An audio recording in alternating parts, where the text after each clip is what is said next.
अस्सलाम वालेकुम, welcome back to my YouTube channel. तो कैसे आप सब लोग? उम्मीद करती हूँ कि बिल्कुल खैरियत से होंगे। तो आज मैं आपको सेकंड ईयर की फ़िज़िक्स का लेक्चर नंबर 2 बताऊँगी, जो कि है हमारे पास इलेक्ट्रिक फ़ील्ड। तो आज हम पढ़ने वाले हैं इलेक्ट्रिक फ़ील्ड के बारे में।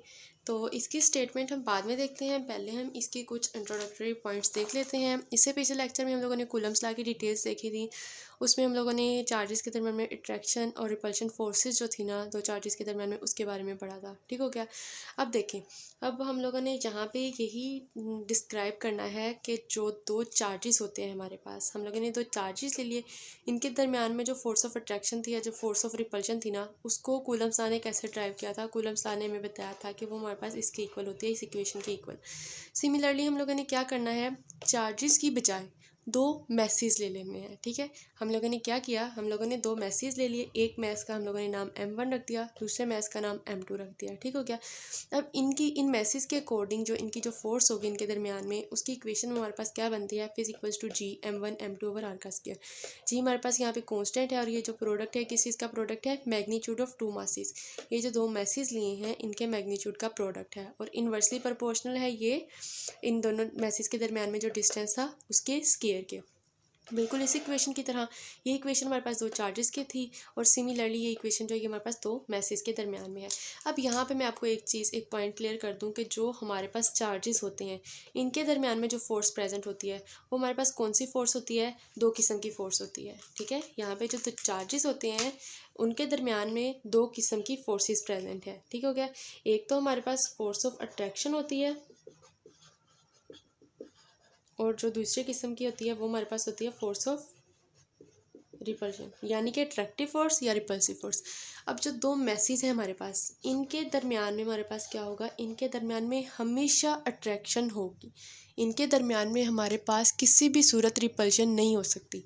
दो मैसेज जो हैं इनमें सिर्फ और सिर्फ एक किस्म की फोर्स प्रेजेंट है, वो फोर्स कौन सी है, अट्रैक्टिव फोर्स। ठीक हो गया। चार्जेस के दरमियान में दो किस्म की फोर्सेस प्रेजेंट हो सकती हैं, लेकिन मैसेज के दरमियान में सिर्फ और सिर्फ फोर्स ऑफ अट्रैक्शन प्रेजेंट हो सकती है। ठीक है। अब ये जो दो इक्वेशंस हैं ये हमें क्या बता रही हैं, जो दो चार्जेस हैं और जो दो मैसेज हैं इनके दरमियान में जो फोर्स है उनका एक तो मैग्नीट्यूड और दूसरे नंबर पे उनकी डायरेक्शन, दोनों चीज़ें सेम है। क्या क्या सेम है, एक उनका मैग्नीट्यूड सेम है, दूसरा इनकी डायरेक्शन जो है वो सेम है। ये दोनों इक्वेशंस जो है ना, ये हमें ये बता रही हैं कि इनकी जो फोर्सेस हैं, इनके जो मैग्नीट्यूड और जो डायरेक्शन है, ये दोनों चीज़ें हमारे पास सेम है। अब इस पॉइंट पे आके हमारे पास दो क्वेश्चंस राइज होते हैं। अब हम उन दोनों क्वेश्चंस को देख लेते हैं कि वो दो क्वेश्चंस क्या हैं हमारे पास। इस पॉइंट पे आके हमारे पास दो क्वेश्चंस राइज होते हैं। पहला क्वेश्चन हमारे पास क्या है, what is origin of these forces.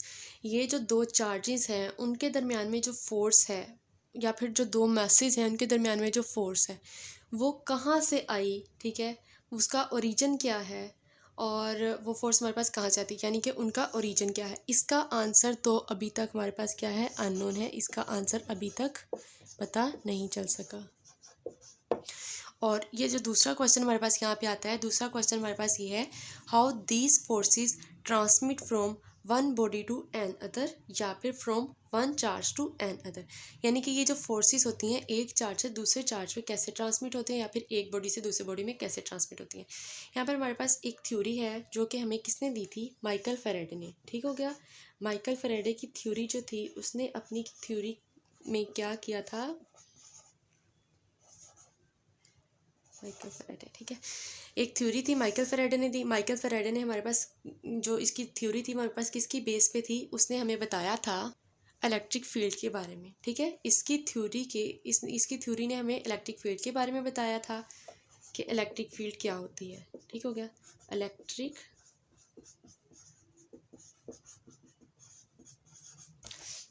अब यहाँ से आपको नाम से पता चल रहा है कि इलेक्ट्रिक का मतलब है चार्ज और फील्ड का मतलब है मैदान। ठीक हो गया। यानी कि हर जो चार्ज होता है उसकी कोई ना कोई फील्ड होती है स्पेस के अंदर। तो वो मैं आपको इस डायग्राम से बताती हूँ। ये डायग्राम में आप लोग देख रहे हैं, एक हम लोगों ने ले लिया है क्यू, पॉजिटिव क्यू चार्ज। ठीक हो गया, ब्लैक कलर से जो मैंने आपको शो करवाया है। और ये जो डॉट्स बने हुए हैं ना, ये डॉट्स क्या रिप्रेजेंट कर रहे हैं, इस चार्ज की जो फील्ड है, एक जो चार्ज है ना, इसकी यहाँ तक जो फील्ड है ना वो डिनोट कर दिया मैंने आपको डॉट्स के साथ। तो यहाँ पे हमारे पास एक क्वेश्चन अराइज होता है कि एक चार्ज होता है वो तो हम नहीं देख सकते, तो फिर उसकी फील्ड के बारे में हमें कैसे पता चलेगा। यानी कि हम लोग चार्ज को कैसे देखेंगे, चार्ज की फील्ड को कैसे मेजर करेंगे, कैसे हमें पता चलेगा कि इसकी फील्ड क्या है और कहाँ तक है। By the help of test charge. ठीक हो गया। अब हम लोगों ने क्या करना है, एक पॉजिटिव टेस्ट चार्ज ले लेना है। ये हमारे पास पॉजिटिव टेस्ट चार्ज हो गया। ठीक हो गया। Unit positive test charge. Unit positive test charge क्या होता है, हमारे पास ये बहुत ही ज़्यादा स्मॉल टेस्ट चार्ज होता है। हम लोगों ने एक यूनिट पॉजिटिव चार्ज ले लिया। अब आपको पता है एक ये भी पॉजिटिव चार्ज है और एक ये भी पॉजिटिव चार्ज है। पॉजिटिव चार्ज के दरमियान में कौन सी फोर्स प्रेजेंट होती है, फोर्स ऑफ रिपल्जन। ये टेस्ट चार्ज हम लोगों ने यहाँ रखा है, लेकिन इनके दरमियान में रिपल्जन नहीं हो रही। क्यों नहीं हो रही, यहाँ से हमें पता चल रहा है कि ये जो चार्ज है ना, ये इस चार्ज की फील्ड के कहीं बाहर पड़ा है, इस वजह से इस पर कोई फोर्स एग्जर्ट नहीं हो रही। अगर फ़र्ज़ करें इस चार्ज को मैंने यहाँ से उठाया और पॉजिटिव क्यू चार्ज इस पोजीशन पे ले आई, यहाँ से उठा के यहाँ पे ले आए हम लोग इस चार्ज को, तो यहाँ पे क्या हो गया, ये उसकी फील्ड के अंदर आ गया। तो अब हमारे पास क्या हुआ है, इन दोनों चार्जेस के दरमियान में फोर्स ऑफ रिपल्शन प्रेजेंट हो गई है। ठीक हो गया। जिससे हमें ये बात का अंदाज़ा लग गया है कि ये जो हमारे पास दोनों चार्जेस हैं, यहाँ पे फोर्स ऑफ रिपल्जन प्रेजेंट है, तो इसका मतलब ये है कि ये जो चार्ज है ना, ये अब दूसरे चार्ज की फील्ड के अंदर है। यहाँ पे था तो कोई फोर्स नहीं थी, जिससे हमें पता चला था कि ये इसकी फील्ड से बाहर है। आगे आया तो हमें पता चल गया कि इस चार्ज की फील्ड कहाँ कहाँ तक फैली हुई है। ठीक हो गया। अब यहाँ पर हमारे पास क्या हुआ है, हमारे पास यहाँ पे दो स्टेप्स प्रेजेंट हैं। पहला स्टेप हमारे पास क्या है कि एवरी चार्ज प्रोड्यूस फील्ड। हर जो चार्ज होता है ना वो हमारे पास फील्ड प्रोड्यूस करता है। अब वो पॉजिटिव चार्ज भी हो सकता है, नेगेटिव चार्ज। पॉजिटिव चार्ज की भी कोई ना कोई फील्ड हो सकती है और जो हमारे पास नेगेटिव चार्ज है इसकी भी कोई ना कोई फील्ड हो सकती है। ठीक हो गया। अगर तो हमारे पास चार्ज जो है वो बड़ा है तो बड़ी फील्ड होगी, चार्ज छोटा है तो छोटी फील्ड होगी। यानी कि जो फील्ड है ना वो किस पे डिपेंड करती है, चार्ज के मैग्नीट्यूड के ऊपर। ठीक हो गया।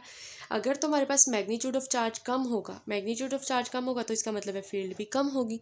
अगर मैग्नीट्यूड ऑफ चार्ज जो है वो ज़्यादा होगा तो फील्ड भी हमारे पास ज़्यादा ही होगी। अब हम लोगों ने बात करनी है स्टेप टू। स्टेप टू में हम लोगों ने क्या किया कि if we insert a test charge in a field then the original charge which exerts a force on the charge। यानी कि एक हम लोगों ने टेस्ट चार्ज जो है उसको फील्ड के अंदर जब एग्जर्ट करवाना है तो जो ओरिजिनल चार्ज है ना उसके ऊपर कोई ना कोई फोर्स एग्जर्ट करेगा। ठीक हो गया। दो स्टेप्स की समझ आ गई। पहला स्टेप ये है कि जो हमारे पास चार्ज की फील्ड है, दोनों चार्ज फील्ड प्रोड्यूस कर सकते हैं और जो फील्ड होती है वो किस पे डिपेंड करती है, चार्ज की मैग्नीट्यूड पे। मैग्नीट्यूड ज़्यादा होगा तो फील्ड भी ज़्यादा होगी, मैग्नीट्यूड कम होगा तो फील्ड भी कम होगी।